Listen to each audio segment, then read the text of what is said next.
کریں بلاول بھٹو زرداری کی، جو گئے ہیں گوا گئے، اب تو خیر واپسی ہو گئی ہوگی، تو ان کا آپ کیا سمجھتے ہیں کہ کیا ٹھیک کیا انہوں نے جانا؟ کیونکہ بہت سے لوگ خاص طور پہ اپوزیشن کہہ رہی ہے کہ نہیں جانا چاہیے تھا اس وقت جو سچویشن ہے انڈیا اور بھارت کی، لیکن آپ کے خیال سے کیا جانا ٹھیک ہے؟ اور جب وہاں پہ بات ہو رہی ہے ٹیررزم کی، پاکستان ہمیشہ سے یہ چیز فیس کرتا رہا ہے، اور ایف اے ٹی ایف میں بھی اسی وجہ سے ہمارا آنا جانا لگا رہتا ہے کہ ٹیرر فنڈنگ اور اس قسم کے الزامات رہتے ہیں پاکستان پہ.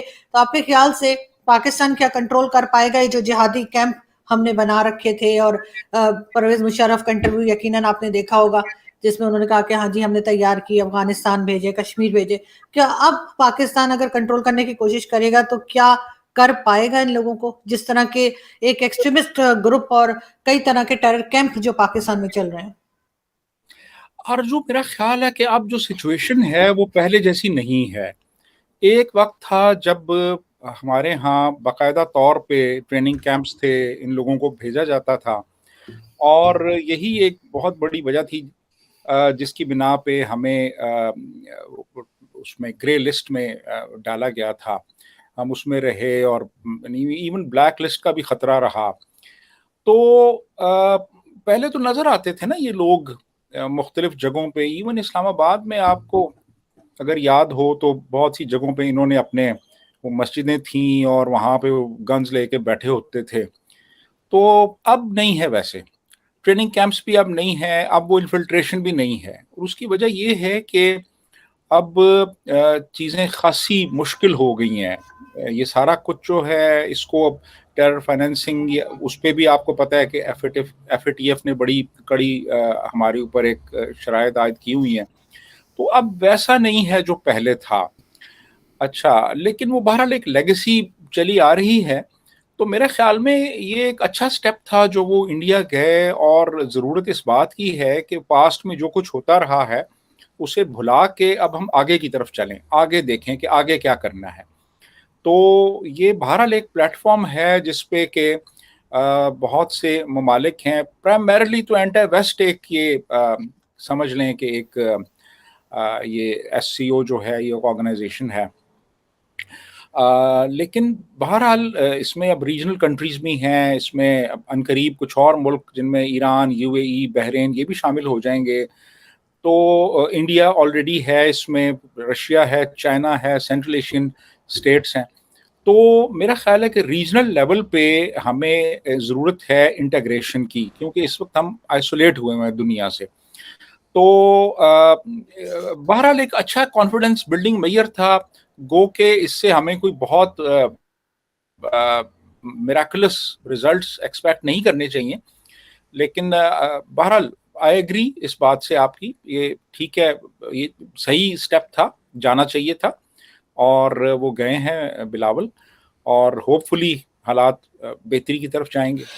جی سر، جیسے پہلے بھی کئی بار بات کرنے کی کوشش کی گئی، انڈیا پاکستان کے جو لیڈرز تھے انہوں نے آپس میں کئی سال یہ چلتا رہا، لیکن ہر بار وہ کہتے ہیں، یعنی کہ انڈین سائڈ کا یہی بات کرتی ہے کہ جب بھی بات کی گئی یا کوئی امن کی بات ہو یا کوئی ڈائلاگ کی بات ہو تو پاکستان کی طرف سے کوئی نہ کوئی ایسی بات کی گئی جس سے کہ بھارت ایک بار پھر ناراض ہو جائے، چاہے وہ ممبئی اٹیک ہو، چاہے وہ کارگل ہو، چاہے اڑی ہو یا پلوامہ.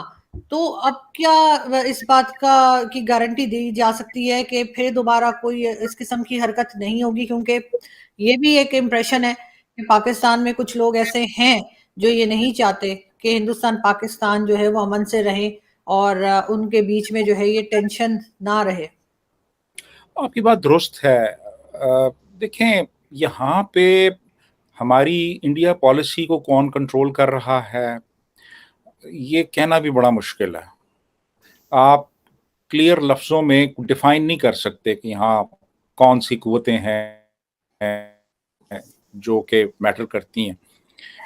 تو اب بلاول صاحب گئے ہیں وہاں پہ، اب معلوم نہیں ان کی کتنی بیکنگ ہے ان کو اسٹیٹ کی. اب دیکھیے نا، وہ انڈیا گئے ہوئے تھے اور یہاں وہ حافظ طاہر اشرفی صاحب وہ باقاعدہ طور پہ تمام چینلز پہ وہ اینٹی انڈیا وہ باتیں کر رہے تھے مسلسل. اب یہ